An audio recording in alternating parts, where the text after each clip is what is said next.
Hey my friends, how are you? Let's get more news from Packers, but before that, don't forget to subscribe to the channel and leave your like. Packers urged to hire former Rams quarterback. The Packers may be looking to add another quarterback to their roster.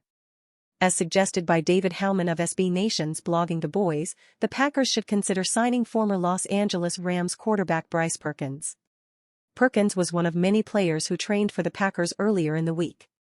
Hellman argues that the Packers could look for another quarterback to serve as a developmental prospect on the practice squad / as QB3 on game days.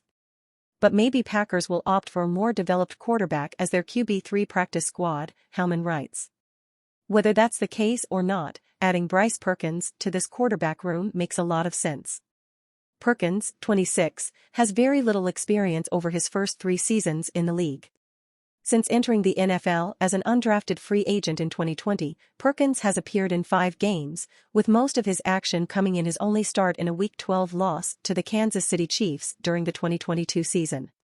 Despite his lack of experience, he served as a backup to Matthew Stafford the last 2 seasons, earning a championship ring when the Rams won the Super Bowl at the end of the 2021 season.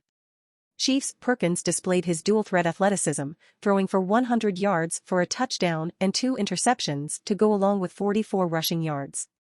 Perkins' athleticism gives him a more Prescott-like skill set compared to Rush, who has served as his main backup in recent seasons.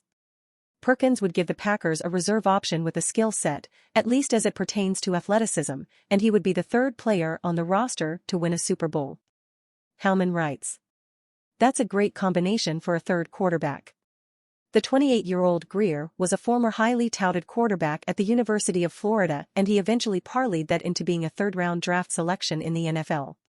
However, he hasn't appeared in a game since 2019 with the Carolina Panthers and looked extremely underwhelming in his 2 starts with the Panthers. Greer threw 0 touchdowns against 4 interceptions for 228 yards and 4.4 yards per attempt while going 0-2. The Packers are still looking to sign a veteran kicker, but the last open roster spot could be used on another quarterback such as Perkins. And you fan, what do you think of the Bryce Perkins situation? Leave your opinion in the comments.